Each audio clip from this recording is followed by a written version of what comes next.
Bon, bonjour à tous, donc Michel Galli, j'étais historien, puis je suis devenu politologue et donc je suis passé en résumé des communautés villageoises des Pyrénées aux communautés villageoises des pays du Sud, qui m'a permis de faire un certain nombre de voyages et surtout d'études dont on va parler avant de revenir peut-être sur ces communautés pyrénéennes.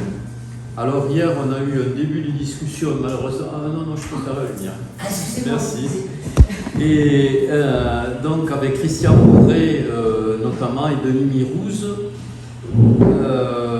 malheureusement ils ne peuvent pas être là aujourd'hui, puisque avec l'un, on a évoqué la différence entre communauté de vallée et communauté villageoise, qui sont plus restreintes.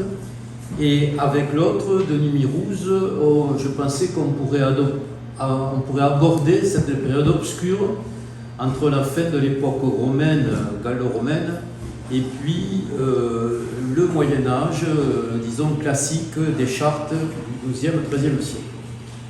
Alors, effectivement, là, comme politologue et puis comme historien, j'ai trouvé que c'était vraiment tout à fait passionnant de voir comment les communautés étaient une alternative, comme dit le sociologue allemand Tönnies, à la société. Donc tout se passe comme si quelque part vous aviez une société englobante avec un État, avec des dirigeants, mais aussi d'autres instances, par exemple les seigneurs, par exemple les États de Toulouse, du Languedoc, ou autre. Et puis vous aviez les communautés qui persistaient dans leur être, si je peux dire, depuis fort longtemps, et dont l'origine est vraiment difficile à discerner. Parce que, si vous voulez, dans cette période intermédiaire de la fin des villas gallo-romaines dans la province, comme ici, il y en avait une par exemple à Torignan-le-Vieux, étudiée par Bareil, et puis le début des villages, des communautés villageoises, il y a quand même presque 1000 ans, en tout cas des centaines d'années, où, faute de documents écrits, et l'archéologie ne donne pas tout, on ne sait pas trop comment sont nées ces communautés. Alors, il y a quelques cas tout à fait intéressants où vous avez des villages qui naissent dans la villa gallo-romaine. Ça, c'est assez extraordinaire. On récupère non seulement les membres, mais toutes les pierres qu'il y a, et on se construit des cabanes, des maisons, voire des cimetières. Donc, dans ce cas-là, la communauté villageoise, notamment pyrénéenne, naît de la villa gallo-romaine qui est évidemment disparue à la fois physiquement et puis comme cadre social.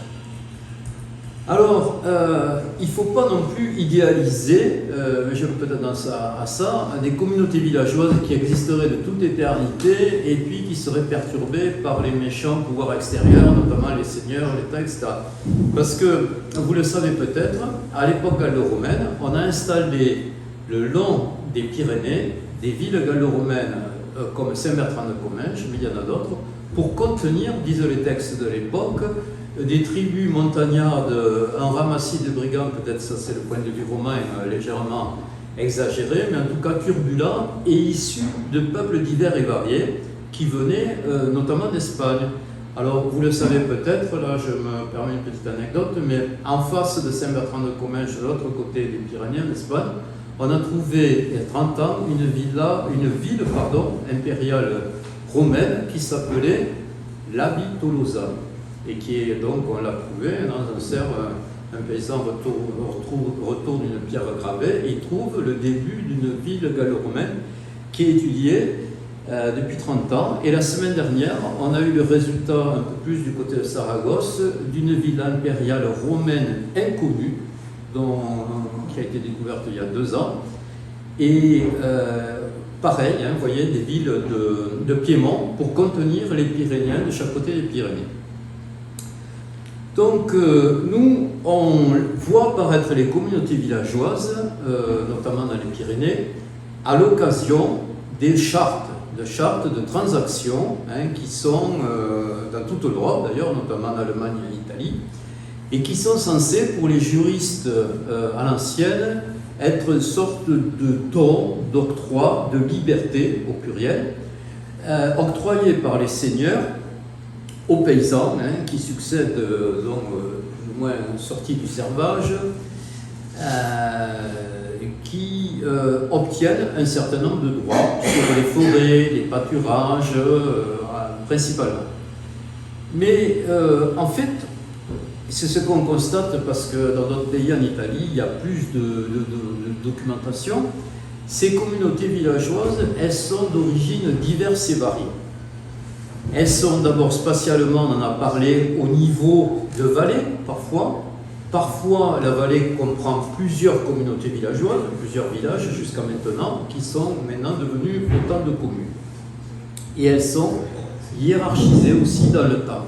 Par exemple, dans le Couserans, où je suis, eh bien, il y avait par exemple Vicdous, ce Vic qui dirige de Vicous, où il y a une ancienne église romane tout à fait magnifique et de domaine restreint, doit tenir à peu près le double de cette pièce. Et la tradition veut qu'on enterrait les gens de Massat et d'autres villages à Vicdous, pendant un temps évidemment relativement ancien, ce qui montre l'ancienneté. Donc il y a un essaimage des communautés villageoises et une hiérarchie des communautés villageoises. Par exemple, quand j'ai travaillé, il y a prescription en 1975 environ, 78, sur les communautés villageoises de la vallée de Massat, j'ai passé des mois à étudier le livre terrier villageois et à convertir d'ailleurs les boisseaux et autres mesures de l'Ancien Régime en art et en hectares pour écrire finalement 3 pages de propriété foncière. C'est quand même très intéressant parce que la vallée de Massat avait sa petite capitale avec des juges, des avocats, une bourgeoisie et possédait la moitié du terroir de Boussenac. Donc vous voyez, vous avez une communauté qui relevait de 2 seigneurs différents, subordonnée à une autre communauté villageoise. Donc toutes les communautés à l'époque ne sont pas égales. Donc, à l'époque de ces... J'ai fait allusion à l'Italie, à l'Allemagne, il y avait divers mots et diverses réalités qui précédaient la communauté villageoise. Dans certains cas, c'est la consortia, une sorte d'accord entre marchands qui se mettent en commun, qui préfigure le noyau dur d'une communauté villageoise italienne. Alors, rien de comparable ici. Mais par contre, on pense que dans cette période obscure, intermédiaire sur laquelle on n'a pas de sources et peu de preuves archéologiques, les communautés dans les montagnes, ce qui est très différent des plaines, je crois que Christian Bourra fait allusion à ça hier, avaient beaucoup plus de liberté au sens général et beaucoup plus de propriété, c'est-à-dire ils revendiquaient jusqu'à la Révolution d'ailleurs, jusqu'à la fin de l'Ancien Régime, la propriété éminente sur les forêts et les montagnes. Et le seigneur, arrivé plus tard, revendiquait la même chose, d'où les chartes qui sont en fait des actes de transaction entre 2 institutions, la communauté et la seigneurie, mais qui sont non pas un don, un octroi, mais une sorte de transaction. Donc ce sont des actes transactionnels, et qui sont d'ailleurs peu ou pas appliqués au quotidien. Alors, on a quelques documents, par exemple sur les vallées dont je parlais, on a des documents du XVIe siècle sur la réglementation des pâturages entre les vallées. Parce qu'effectivement, ces vallées, ces forêts, ces pâturages et ces forêts, c'est le cœur, si vous voulez, de l'activité de la grande masse. Au fond, peut-être il y avait entre 1/3 et la moitié des propriétés d'une communauté qui n'étaient pas cadastrées, mais qui étaient d'usage commun.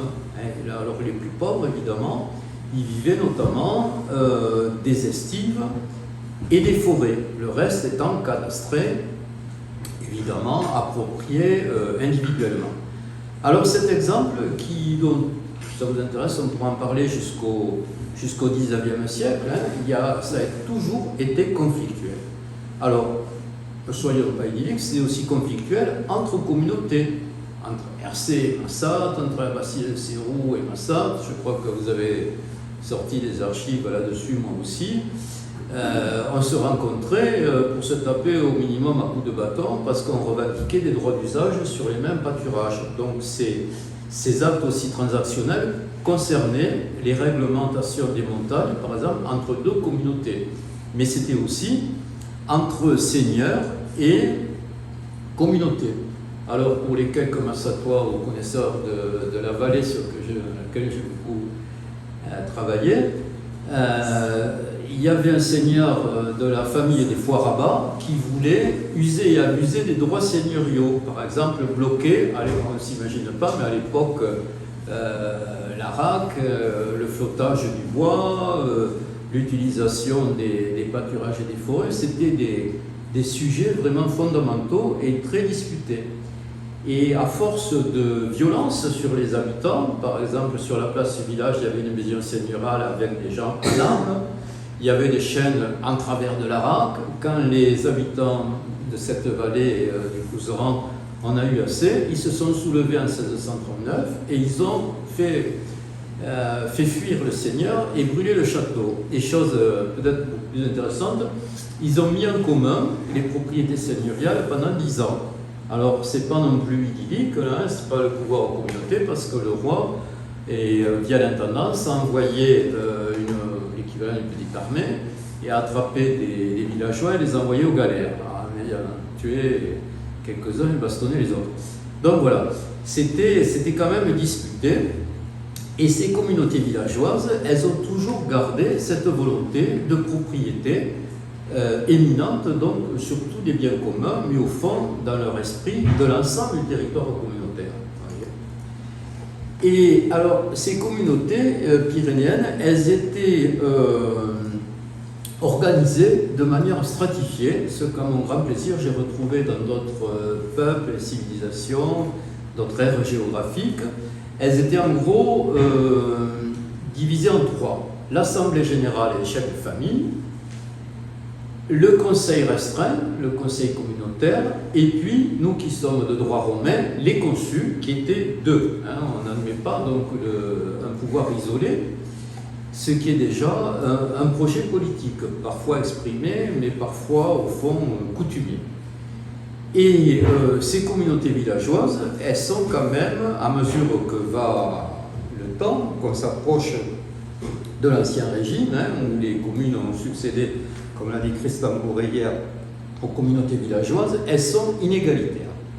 C'est-à-dire, c'est toujours les mêmes familles qui trustent les postes de responsabilité, et notamment le consulat, la direction des communautés villageoises. Alors, la grosse bourgeoisie locale, notamment les maîtres de forge, ont mis la main, à une certaine époque, sur les institutions communautaires. Ceci dit, l'assemblée villageoise des chefs de famille pouvait toujours les contrecarrer, en quelque sorte, les mettre en accusation. Voyez. Et c'est de cette dialectique permanente entre ces trois pouvoirs, donc assemblée villageoise, conseil et responsable élus ou nommés, hein, puisque sous l'Ancien Régime, la communauté présentait par exemple 3 ou 4 noms au seigneur qui en choisissait 2. Hein, vous voyez, ce n'était pas non plus une élection directe. Et ceci dit aussi, la communauté villageoise, c'était pas la démocratie contemporaine, hein, c'était une démocratie à l'athénienne où, comme vous le savez, les métèques, les esclaves, les étrangers et les femmes étaient exclus. Alors, métèques, il n'y en a pas, étrangers, il y en a peu, mais par contre, les femmes et les jeunes étaient évidemment exclus de cette démocratie villageoise avec beaucoup de guillemets. Voilà. Alors, j'ai dit à plusieurs reprises que ces communautés villageoises, elles s'affrontaient à tous les pouvoirs extérieurs. Hein. J'avais intitulé mon petit livre de 79, Une communauté en résistance, ou plutôt j'ai changé le titre, parce qu'il y a toujours eu une résistance par rapport aux pouvoirs extérieurs qui ont été divers et variés, les premiers étant les seigneurs. Les seigneurs, comme chacun le sait, la seigneurie est beaucoup moins forte en montagne qu'en plaine. Hein. Il y a un côté géographique, même ici, hein, c'est-à-dire par rapport entre Saint-Giron et les hautes vallées du Couserans, on voit bien une différence. Et ensuite, il y a eu diverses institutions ou circonscriptions qui se sont surajoutées. Hein. Pour aller vite, ça a été les États, les États, et notamment ceux du Languedoc, par exemple, qui ont été extrêmement puissants. Hier, Christian Bourret a fait un certain nombre de sections sur lesquelles je ne reviendrai pas. Mais on a dépendu, et c'était une chance sans doute, de plusieurs circonscriptions, de plusieurs États, de plusieurs intendants. Je me souviens avoir été à Auch, avoir vu de très belles archives de l'intendant d'Étigny, celui qui a donné son nom à un certain nombre de monuments, d'ailleurs à Auch, qui contrôlait un certain nombre de vallées, comme celle de Massat dont j'ai parlé. Et puis évidemment, avec le cas particulier dont Christian Bourret a parlé hier de Sexe, qui au fond dépend de l'État central, en tout cas de la royauté, il y a eu les pouvoirs d'État. Les pouvoirs d'État contre lesquels, l'exemple des demoiselles est fort connu au XIXe siècle, pour ceux qui ne connaissent pas, c'est donc les villageois, notamment sans doute les plus pauvres, qui étaient attachés à l'usage des forêts, qui se sont rebellés au XIXe siècle contre un certain nombre de dispositions du Code forestier national qui voulaient en quelque sorte les exproprier. En tout cas, c'était prévu comme ça. Et pourquoi j'ai parlé à plusieurs reprises des forêts et des pâturages on va le voir rapidement, vu l'heure, dans les différentes populations où j'ai été, dans les différentes cultures, c'est toujours à propos de l'eau, de la forêt, de la terre, que se crée la communauté. Ou inversement, c'est à ce propos que les communautés villageoises créent des règlements, une administration locale, une sorte, disait l'anthropologue Gellner pour le Maroc, d'auto-administration clandestine. Pas forcément pour le plaisir, mais parce que très très longtemps, jusqu'au XIXe siècle par exemple, l'État central était impuissant à administrer directement les communautés villageoises. Alors effectivement, peut-être, je vais être bref, je vais prendre un exemple par aire géographique. J'ai pu, pour ma thèse, et avec l'aide de l'Orston, qui est une sorte de CNRS Outre-mer, aborder plusieurs aires géographiques en étudiant les communautés villageoises et l'État. Non que les communautés villageoises du Mexique, du Haut-Atlas marocain, de la forêt ouest-africaine soient pareilles. Au contraire, culturellement, elles sont extrêmement différentes. Mais c'est la diffusion qu'a étudié par exemple Henri Lefebvre de l'État dans le monde, de l'État occidental dans les pays du Sud, qui a créé en quelque sorte la communauté et qui a créé des situations parallèles. Alors, j'ai commencé par aller, dans les années 85, dans le Mexique du Michoacán, qui est un peu à l'ouest de Mexico, dans des villages indiens. Alors, il y a un croisement linguistique, puisque indio, c'est très péjoratif, donc là-bas, ils préfèrent se dire indigène, alors que c'est l'inverse ici. Donc, avec mes amis indigènes Tarasque, c'est l'autre nom de peuple du Michoacán, qui en a plusieurs, je suis passé non seulement dans les petites capitales, mais dans les villages. Alors c'était comme chez nous, sous l'Ancien Régime, ces communautés villageoises mexicaines n'avaient pas de statut juridique.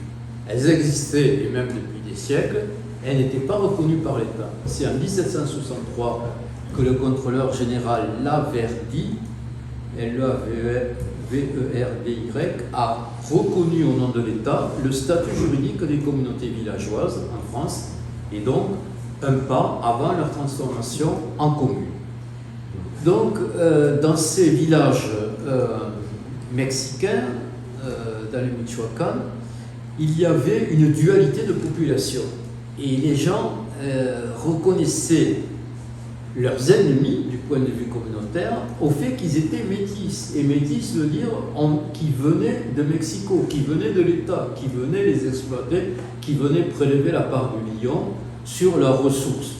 Au point de vue de l'anecdote, je leur ai posé un problème parce que j'étais du côté indien indigène et pas du côté métis, alors que tout m'aurait prédisposé à l'être physiquement. Donc ils ont trouvé moyen de m'offrir non pas un sombrero mais un stetson, comme les Indiens, pour se distinguer physiquement des métis unanimement détestés. Alors ça, c'est quelque chose que je ne savais pas et que j'ai appris sur le terrain. Et l'autre, c'est une véritable folie, entre guillemets, d'égalitarisme communautaire. Donc il y a un mécanisme tout à fait intéressant qu'on devrait peut-être adopter ici, c'est que si les riches veulent et peuvent être dirigeants communautaires, c'est à charge pour eux d'organiser les grandes fêtes qui sont héritées, d'ailleurs souvent les grandes fêtes chrétiennes qui sont héritées de l'époque préhispanique, puisque comme ici, les saints ont succédé aux dieux. Alors, le riche qui veut être dirigeant d'une communauté villageoise mexicaine a pour charge d'organiser des fêtes somptuaires et de se ruiner. Et il est de bon ton qu'à la fin de son mandat, il revienne à l'état de tout le monde, c'est-à-dire relativement pauvre, en tout cas très appauvri. Il est honoré en fonction de sa pauvreté. C'est quand même un mécanisme extraordinaire qui rappelle un peu l'émergentisme romain, mais qui va jusqu'au bout de son idée. Alors, ce qu'il y a d'extraordinaire aussi dans les communautés mexicaines, c'est qu'à partir du XVIe siècle, ils récupèrent, comme nous, au XIe, XIIe, XIIIe,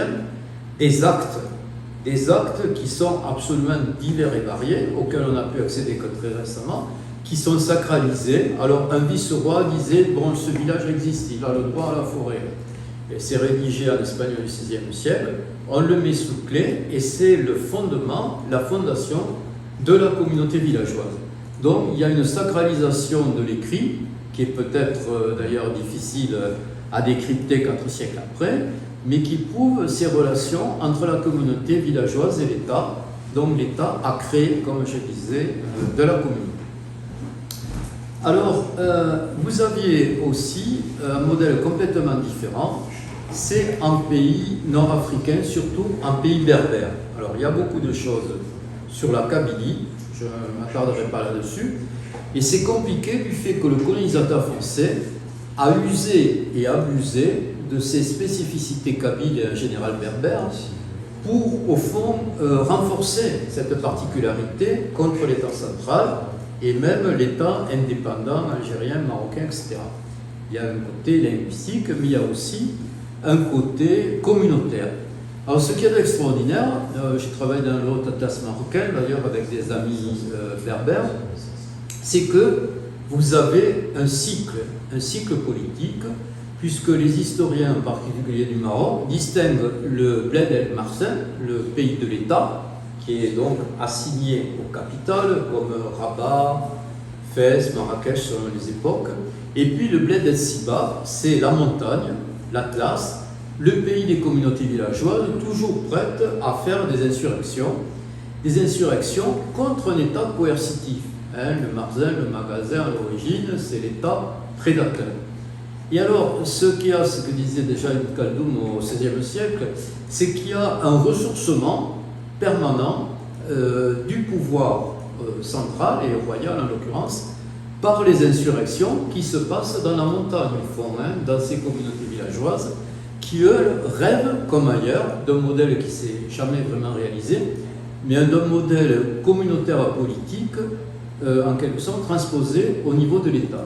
Il y a toujours, mais jusqu'à maintenant, cette revendication. Donc là, j'étais très étonné aussi, parce que ce que disait l'anthropologue Gellner à propos des communautés berbères du Maroc, c'est qu'il y a une auto-administration clandestine qui vaut bien la nôtre. C'est-à-dire qu'il y a de l'écrit, là aussi, mais alors qui foisonne. Ça a été étudié notamment par l'Institut Hassan II à Rabat, qui a recueilli ces documents et qui les a comparés.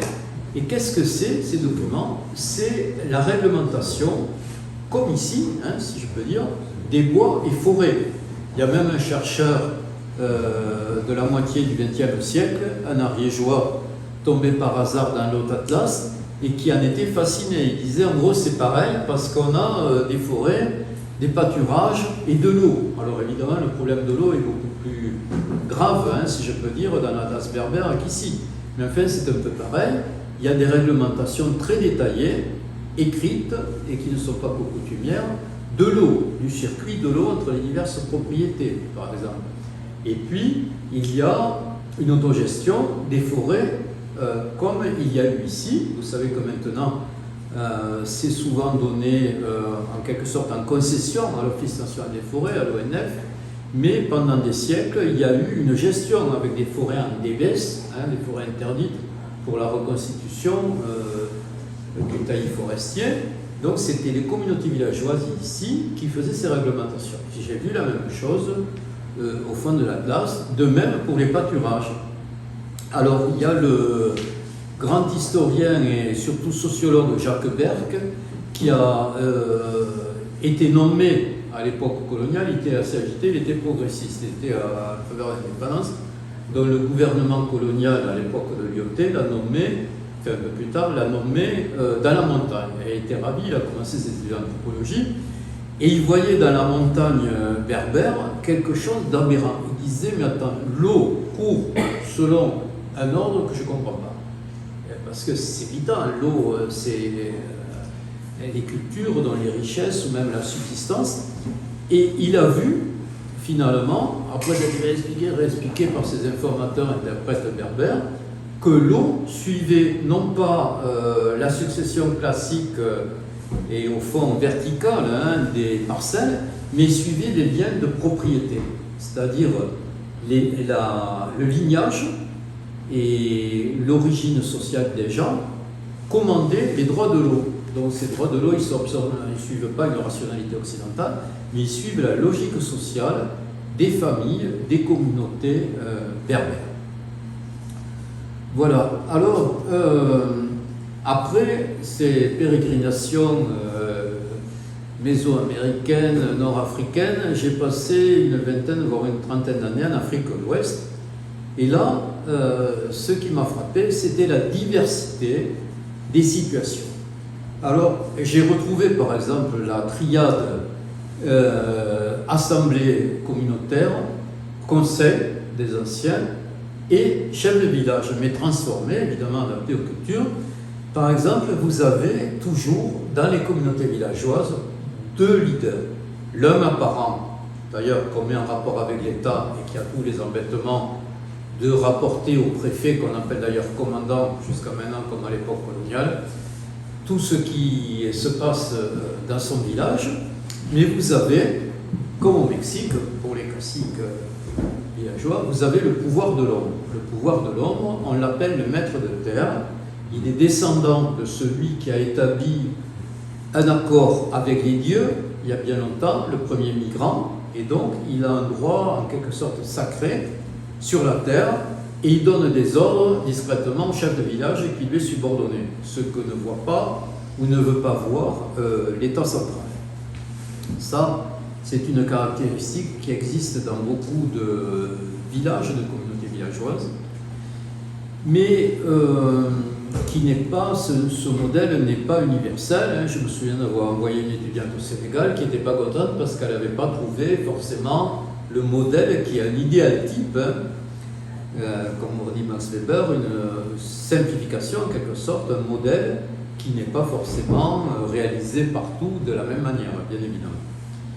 Alors, en Côte d'Ivoire, ce que j'ai pu observer de près, c'est le livre de jésuite Jean-Marc Ella, qui doit dater de 30 ans maintenant, « Quand l'État pénètre en brousse ». Cette auto-administration clandestine, elle est en train de prendre fin parce que les États à l'occidental, qui ont été formés par la colonisation, et 60 ans après les indépendances, ils ont quelques moyens d'envoyer des techniciens en brousse. Par exemple, des techniciens agricoles, par exemple, bon, pour les impôts, c'est pas forcément évident, mais il peut y avoir des agents des impôts. Il y a surtout des instituteurs, par exemple, et tous les corps de l'État essaient non seulement de pénétrer en brousse, mais au fond de prendre le pouvoir local sur les communautés villageoises en question. Et ça, c'est quand même conflictuel, ça se passe en ce moment. Je ne vais pas m'attarder sur un autre sujet de prédilection qui sont les conflits ouest-africains, mais les djihadistes, que, comme vous savez, sont liés à deux mouvements du côté côté d'Al-Qaïda d'un côté, de l'État islamique de l'autre, instrumentalise non seulement les conflits entre plusieurs identités ethniques, par exemple les Peuls, les Dogons au Mali en ce moment, mais essaie d'entrer dans les communautés villageoises. Par exemple, ces systèmes dont je parlais de répartition de l'eau, des terres, des pâturages, il y a forcément des sortes de juges villageois, quelqu'un qui décide, qui a tort, qui a raison, à qui on met une amende. Eh bien, les djihadistes se substituent justement à ce pouvoir-là, entrent là-dedans et répartissent non seulement selon la charia, hein, comme vous le savez, la loi islamique, mais entrent même dans les mécanismes communautaires. Et donc, je ne m'attarde pas, sauf si ça vous intéresse, sur ce sujet.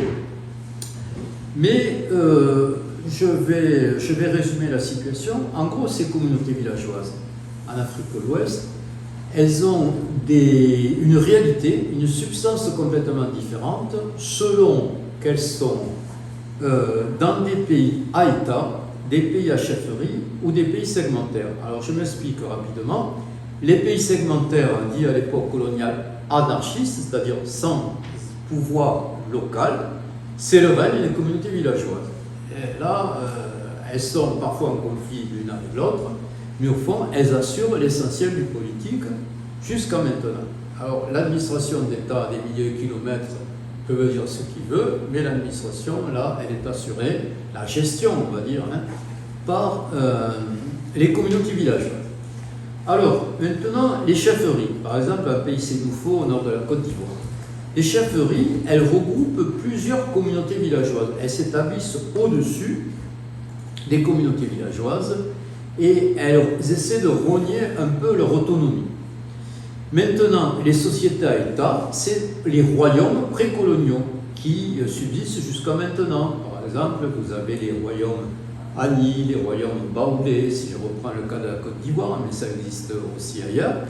Et bien là, alors, vous avez une situation un peu, comment dirais-je, il faut distinguer les cas, parce qu'il y a des États combattants, notamment les États depuis le 19e siècle qui faisaient le djihad en interne, hein, si je peux dire, contre les communautés segmentaires, ou les nouveaux conquérants, hein, qui voulaient instaurer un islam pur et dur, une nouvelle forme d'État islamique depuis le 17, 18, 19e siècle, ils essaient de contraindre les communautés villageoises, de prélever l'impôt, de prélever des hommes en armes et de les, si je peux permettre l'expression, de les démantibuler.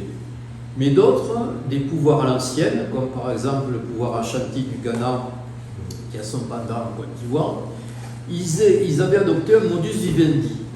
Comme en Occident, comme dans nos Pyrénées, l'impôt était collectif, dont la communauté devait donner tant aux souverains Ashanti, en l'occurrence, chaque année. À charge pour la communauté de répartir entre eux, on ne peut pas savoir. Et donc, c'était au fond ce que Marx appelait le mode de production asiatique, c'est-à-dire un pouvoir central établi sur une myriade de petites communautés villageoises. Hein, vous connaissez peut-être de nom, en tout cas, le Mir en Russie.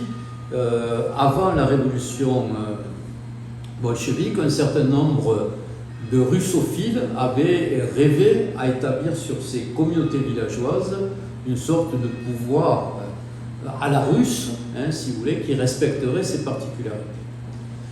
Voilà, alors tout ça, pourquoi j'ai parlé en dehors de mon itinéraire personnel, hein, c'est pas forcément ce que, en recevant cette thèse, un président de jury un peu goguenard disait, c'est bien de voir un jeune, à l'époque, un Pyrénéen, parcourir le vaste monde et découvrir des choses qu'il ne connaissait pas, c'est certainement ça, mais l'intérêt, c'est le retour.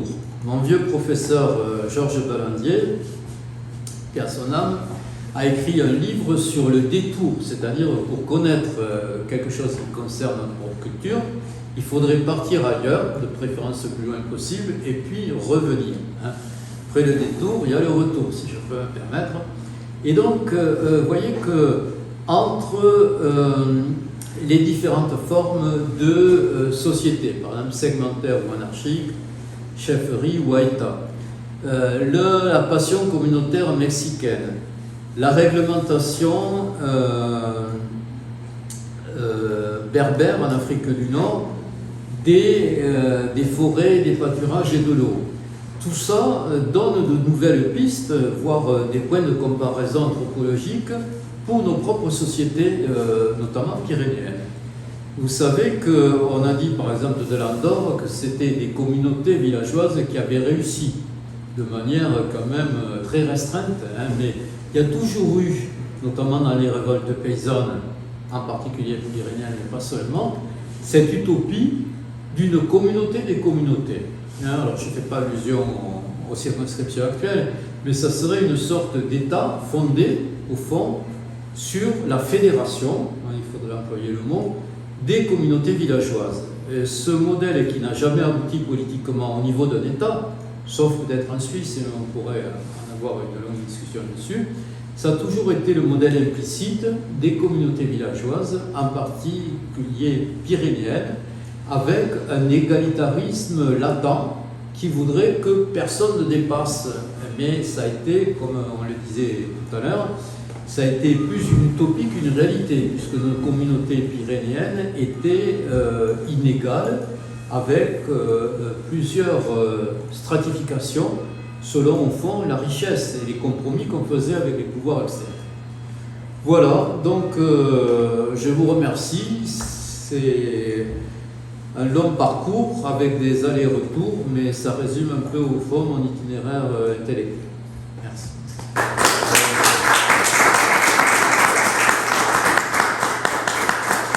Alors, je fais un effort pour respecter le temps, et donc si vous avez des questions ou des remarques, c'est bien volontiers que j'y répondrai. Alors, bon, par ordre hiérarchique. Oui, pseudo-hiérarchique. Tu as parlé de la primauté de la terre et de l'eau et des pâturages, et personnellement, sur nos études de professeur libéraux au néolithique et à l'histoire, j'aurais voulu caresser l'idée d'une société qui se serait développée autour de la pierre, à savoir des chaos de granit. Ils ont pu organiser leurs tombes, leurs habitats et tout ça. Alors je sais que Jérôme Ramon, par exemple, n'est pas d'accord avec ça, mais l'idée me paraît intéressante. Est-ce qu'on peut, dans les exemples que tu as connus au cours de ta vie, de ta longue vie, est-ce que je peux avancer sur ce terrain sans trop me casser la figure, d'après toi? Moi, ce qui m'intéresserait, j'ai vu des polémiques, c'est pas pour t'envoyer la question, mais j'ai vu des polémiques récentes sur les inégalités, y compris les sociétés paysannes de la proto-histoire, avec des sépultures pour ceux qui avaient le pouvoir et des sépultures pour ceux qui ne l'avaient pas. Alors, je voudrais savoir si tu as détecté ce genre d'inégalité ou si tu crois, toi, à une proto-histoire beaucoup plus égalitaire. Non, je n'y crois pas. Là, je dis grosse égalitaire. Je pense que ça accentue les inégalités qui se sont créées avec la domestication des plantes et des animaux, au final. Il y avait les riches et les pauvres, et c'est la société dans laquelle on vit. Et ça veut dire que tu ne trouves pas de sépulture des plus pauvres? On ne sait pas, on subordonne, mais on présume que les obscurés sangrats, voire les prisonniers et les esclaves, étaient enterrés comme ça et on ne les retrouvera jamais. Par contre, on ne connaît que, à travers les sépultures sur roche, les dolmens et tout ça, on ne connaît finalement que l'élite de ces. Mais il est difficile de faire de la statistique pour savoir combien il y avait de personnes dans la vallée. Et pour en revenir au granit, force est quand même de constater qu'ils se sont installés là où il y avait énormément de granit. Ils ne se sont pas mis dans la vallée d'Orne, dans le Miros, ça c'est très intéressant. Donc c'est ce qui m'a fait dire le jour que c'est la pierre qui les a fait venir. Alors, il y avait une interprétation matérialiste, on n'a pas eu le temps de discuter avec le précédent intervenant, mais qui était celle de Sablérol sur ça. Il disait que pour les membres de Saint-Béat, qui comme vous savez sont une des sources, je crois qu'il a dit un moment, de marbre, mais plus largement de sculptures à l'époque gallo-romaine d'autels votifs, hein, que c'était la matière, alors en l'occurrence le marbre et non pas le granit, mais qui déterminait notamment le religieux. À côté de Saint-Béat, il y a le mont Sacron, que certains voient comme une montagne sacrée, pleine d'inscriptions, mais c'est juste à côté des carrières de marbre. Donc Sabérol, il voyait une relation aussi de cause à effet entre le matériau et on a retrouvé des épigraphies romaines sur le mont Sacron. beaucoup. Ouais, oui, des synthèses. Puisqu'il y a la tradition d'amener un pain, de le faire rouler, tout ça par la suite aussi. Ça a perduré, ça nous sache vraiment. Effectivement. Ouais, ça véhicule un message qu'on a perdu, mais on le transmet avec les changements au fil des siècles. Alors il y a plusieurs questions, bon, je vais passer de gauche à droite. Là, j'essaie de voir, de répondre à vos questions. Là, moi, je suis d'Argonne et j'ai mon mari qui est géologue. Donc, et on a fait des mesures du magnétisme terrestre, des anomalies magnétiques. Donc, j'ai pris conscience de cette importance sur les comportements, et j'aurais aimé qu'on fasse justement une étude de l'influence du magnétisme, de ces anomalies magnétiques sur le comportement du vivant. Et donc là, cette semaine passée, je suis allée sur ces sites, en fait, avec un géobiologue. Ce sont des gens qui ont une sensibilité. Je me rends compte moi aussi que j'ai peut-être ce sont des êtres. On a tous cette sensibilité, mais plus ou moins.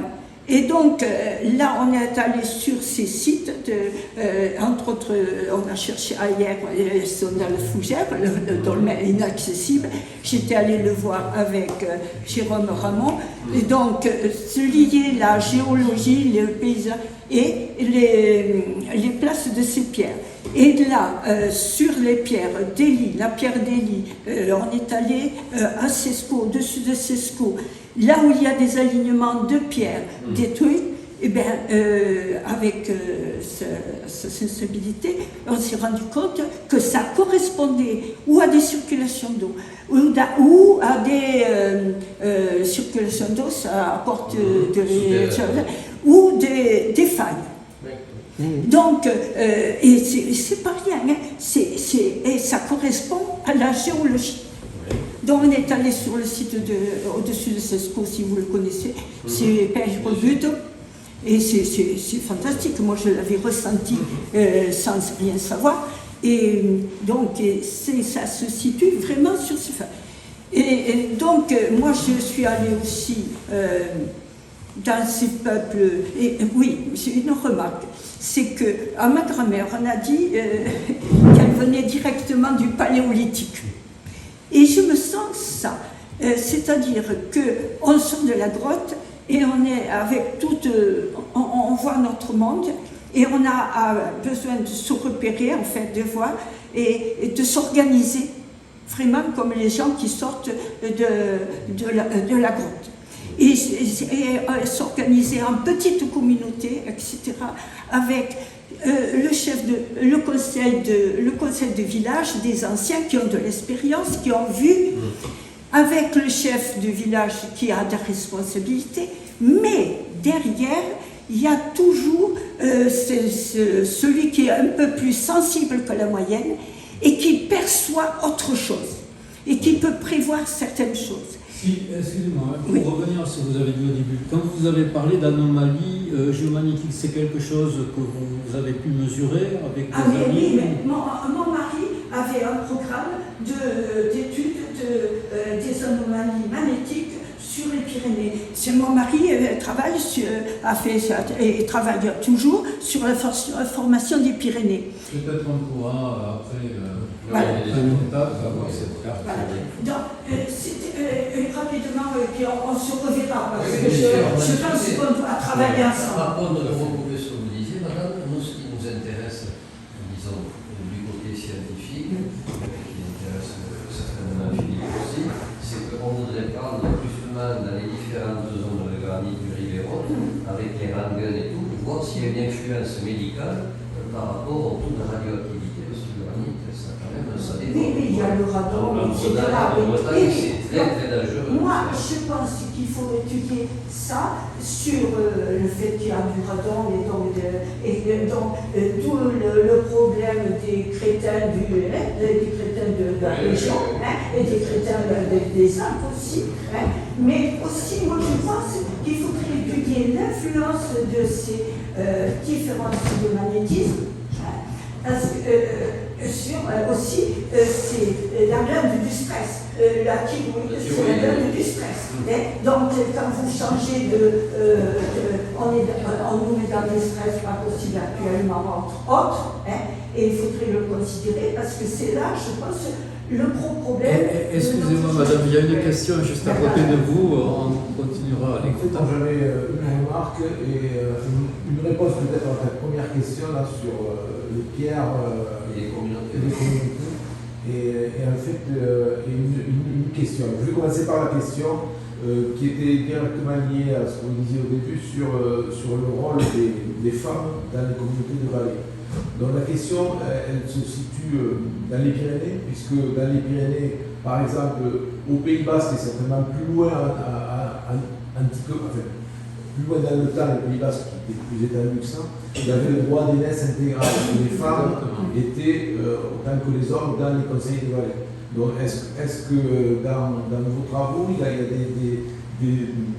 des signes, des éléments qui disent, mais en causera aussi, puisqu'on est la dernière zone de Gascogne depuis la fin, est-ce qu'il y a des choses qui ressemblent à ça? Autant que ça s'arrête au col de Port, l'influence Gasconne. Alors vous avez tout à fait raison, c'est ce que je disais tout à l'heure sur l'idéal type, c'est-à-dire on forme un modèle, vous voyez, un schéma global, mais il y a des exceptions. Alors ça a été étudié par des historiens, notamment de l'Université de Toulouse, par Isor Gratakos, etc.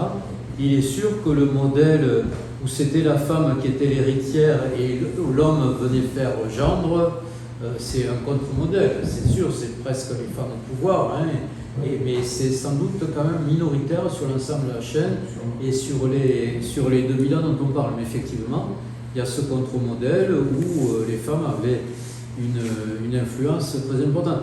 Maintenant, comme dans beaucoup de cultures, les femmes peuvent être, je faisais allusion tout à l'heure au maître de terre, en retrait, exercer un peu le pouvoir de l'ombre, être extrêmement importante dans la décision, mais pour autant pas forcément dans les assemblées politiques, sauf les cas que vous avez signalés. Et vous aviez une remarque à faire à Claude? Oui, alors j'ai un commentaire à faire parce que j'ai pas mal travaillé aussi en Afrique. Et donc je connais bien les communautés, les chefferies, notamment au Cameroun. D'accord. Et le fonctionnement au Cameroun, par rapport à ce que vous avez dit, par rapport à si on fait une comparaison avec ce qu'on chez les Bamileke. Oui, toute la zone ouest Cameroun.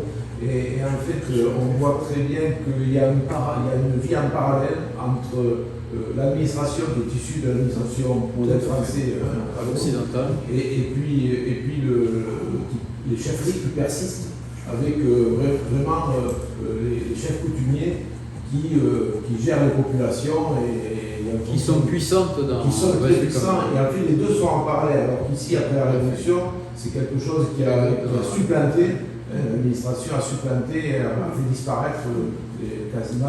Ceci dit, jusqu'à récemment, il y a un exemple extraordinaire, alors je crois que c'est un Lavedan, le pays d'Ossau, où la propriété était tournante. Donc jusqu'au XXe siècle, en dehors de toute loi nationale, on se répartissait les parcelles chaque année entre les différents chefs de famille. Il y a quand même des cas extraordinaires où la loi communautaire a persisté sous couvert de la loi de l'État central, en quelque sorte. En Nouvelle-Calédonie aussi, par exemple. Tout à En fait. France, ça existe aussi. En Nouvelle-Calédonie. Et pardon, je termine pour répondre à cette histoire de pierre qui deviennent des pierres sacrées, on va dire. Ça rejoint le Cameroun, parce que là aussi, dans l'Ouest Cameroun, j'ai été passer une nuit dans un village complètement perdu. Et effectivement, il y avait des pierres sacrées. Le village était construit, la chefferie, autour d'énormes blocs de pierre, un gros chaos. Et donc c'était vraiment des pierres sacrées. En cupule ou sans cupule? Alors, je n'ai pas regardé, mais les anciens étaient enterrés, etc. Et en fait, quand je suis arrivé là, bon, moi aussi je suis géologue, la première chose que j'ai vue c'était au pied d'une falaise, et quand on regardait la falaise, on voyait une incision énorme. Et en fait, immédiatement, j'ai dit au chef du village, mais l'incision ici, c'est le chaos qui est là. Alors, le gars qui était assez ouvert m'a dit, on va aller faire du terrain. Donc, on est parti tous les deux, on a fait le tour du chaos, on a délimité le chaos, et puis après, on est monté le lendemain sur la falaise. Et effectivement, il y a eu un éboulement très ancien qui avait provoqué le chaos. Mais ces pierres, ce chaos était devenu pour les villageois une zone sacrée. Voilà. Mais est-ce que tu crois que dans la vallée Bérotte, les communautés arrivantes de pasteurs auraient choisi volontairement le site parce qu'ils avaient tout sur place, les pierres pour faire des murs cyclopéens, des habitats plus modestes et des sépultures sous roche. Alors qu'ils auraient pu prendre la vallée d'Orle, le plan de la vallée d'Orle, qui lui n'a jamais été habité comme ça. Oui, en fait, les pierres, je pense, pour eux, avaient une signification, c'était quelque chose qui sortait un peu de l'ordinaire, ou des chaos, par exemple, ou des zones avec des figures d'érosion, ça donne des formes un peu particulières, et ça peut effectivement attirer, et dans le cas du Cameroun, c'était certainement ça, hein, c'était une zone un peu chamboulée, qui les a attirés. J'ai une dernière question avant le déjeuner. Philippe va terminer, c'est pas grave. Non, mais c'est simplement, je voulais dire que j'avais peut-être, tu l'avais remarqué hier quand je suis intervenu, une vision idyllique des communautés, quand je disais que les communautés villageoises constituent en fait des républiques indépendantes. Bon, c'est peut-être vrai, mais plutôt, tu as bien raison, ce sont des républiques qui étaient basées sur le mode grec, c'est-à-dire qu'il y avait quand même une certaine hiérarchie. Et je m'intéresse, je fais des recherches depuis maintenant 40 ans sur une ancienne communauté, qui est maintenant un village dans le bassin d'Oust, un petit peu en dehors de la vallée. Sur lequel tu vas publier, si j'ai bien compris. Comment? Sur lequel tu vas publier un livre. Oui, entre autres, oui, mais c'est un projet, mais je vois que tu es au courant. Voilà. Donc, je fais des recherches, et justement sur les origines de ce village. Donc, j'ai regardé les textes, effectivement, de Vidal de la Blache, qui parlent justement de l'implantation des populations en fonction des caractères géologiques aussi. Donc, tout se rejoint. Et Vidal de la Blache, c'était quand même la fin du 19e siècle. Donc, ce que vous dites, c'est sensé, tout à fait. Voilà, donc, oui. Non, alors, ensuite, c'est vrai que au niveau des communautés villageoises, au niveau des vallées, il y avait quand même un rapport de pouvoir. Ces rapports de pouvoir, ils sont quand même patents, puisque j'ai consulté les registres de Marguillier, et effectivement, les registres de Marguillier, je ne sais pas si tu as bien regardé, effectivement, quand on regarde le poids de la dîme, on voit où se trouve le pouvoir, évidemment, et chaque fois, on retrouve effectivement toujours les mêmes membres de la société. Voilà. Et je te remercie, j'en profite pour te remercier de cet éclairage international qui permet de voir qu'il y a des constantes partout dans le monde. Voilà, j'ai terminé. La République de Valais, c'est effectivement quelque chose, un mot que je n'ai pas employé, mais ça a marqué beaucoup les esprits. Par exemple, je relisais Froidbourg, là, au XVIIe siècle, il disait, mais attendez, moi j'arrive dans un pays perdu au fond du royaume, et je vois un vicomte de Couserans qui se dit vicomte par la grâce de Dieu, comme le roi. Mais qu'est-ce que c'est que ça? Et alors, les villageois, pareil, ils poursuivent, et il va d'étonnement à étonnement. C'est-à-dire, ils pensent qu'ils peuvent gérer eux-mêmes leur forêt, leur montagne. C'est extraordinaire. Donc, pour lui, tout ça, d'ailleurs, c'est à réprimer, hein, mais enfin, il a quand même quelque chose de l'esprit de l'époque, de l'honnête homme, qui, quand même, transcrit des réalités politiques qui ne sont pas celles de la plaine ou du centre. Hein. C'est quelque chose que je n'ai pas abordé, mais il est évident, tant ici que dans les pays du Sud, l'État est fort en son centre et très faible dans ses périphéries. Et c'est la chance des communautés villageoises, notamment pyrénéennes, selon les époques. Il y a une thèse, un livre fondamental qui est la Méditerranée à l'époque de Philippe II, hein, qui montre, par notre fondateur Brodel, qui montre au fond ces flux et reflux, diastole, systole, des populations qui fuient dans les régions de refuge. Là, je ne l'ai pas employé, mais c'est un mot qui recèle une grande réalité historique, c'est-à-dire quand il y a de grands troubles dans les plaines, on se réfugie dans les Pyrénées. Inversement, quand je l'ai dit qu'on est trop turbulent dans les montagnes, le pouvoir, comme le pouvoir romain, établit des villes-garnisons, de chaque côté, pour contraindre ces montagnards agités à rentrer dans l'Empire. Voilà, peut-être c'est l'heure de se séparer, c'est aux organisateurs de le dire.